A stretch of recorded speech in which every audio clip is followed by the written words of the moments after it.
Hello mwekezaji, leo tupo Ruvu Darajani kwa mkulima wetu wa mahindi. Tumekuja kumtembelea kuangalia changamoto ambayo amekutana nayo baada ya shamba lake kuvamiwa na viwavi jeshi, na tumemletea suluhisho bora kabisa ambalo litatumika kudhibiti wadudu hao. Tunapozungumzia viwavi jeshi, mkulima anaweza kujiuliza ni wadudu gani? Ndugu, hebu sogea tumuonyeshe jinsi gani hao wadudu walivyo na jinsi gani wanaharibu mazao.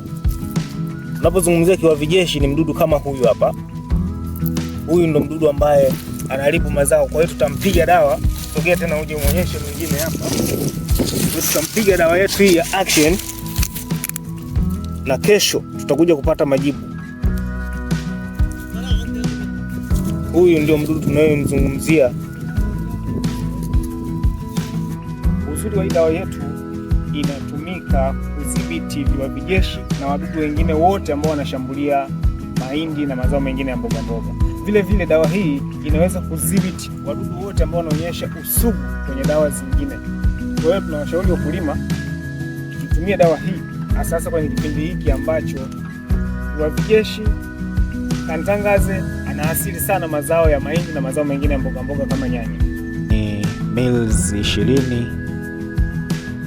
kwa maji lita 20. Ni kipimo kidogo cha dawa hii. Kipimo kikubwa ni mils 25 kwa lita 20 za maji. Na huu ndo mchakato mzima wa kumwangamiza kiwavi jeshi unavyoendelea leo shambani,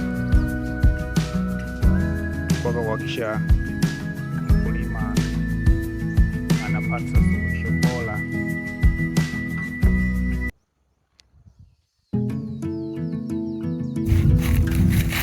Ni siku moja imepita toka tulipotumia dawa yetu ya Action kwenye hili zao la mahindi ambalo lilikuwa limeathirika na viwavi jeshi, na leo hii tumekuja kuangalia matokeo, jinsi gani dawa hii ina ufanisi wa hali ya juu. Tuonyeshe jinsi gani dawa hii ina uwezo wa kufanya vizuri. Kwa mfano kama huu, sogeza hapo.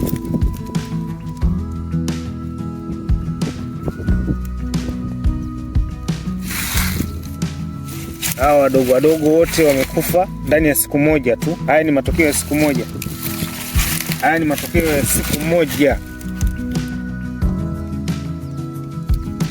Haya ni matokeo ya dawa yetu Action ndani ya siku moja tu.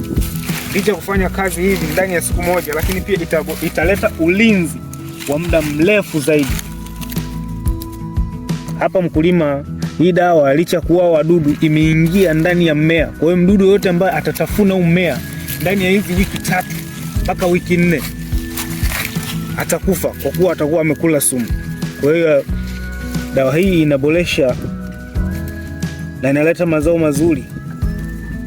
Kwa hapa baada ya wiki 2 tutakuja tuangalie jinsi gani inafanya kazi ya kulinda mmea licha ya kuua hawa wadudu.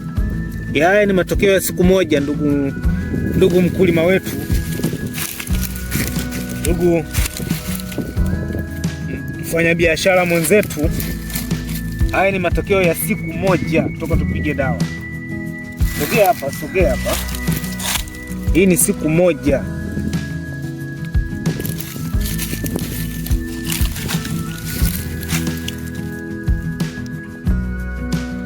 Haya ni matokeo ndani ya siku moja. Hili shamba lilikuwa limeathirika kweli na viwavi jeshi. Kama unavyoona wote wamekufa ndani ya siku moja. Hapo ukija kesho utakuta wamekauka.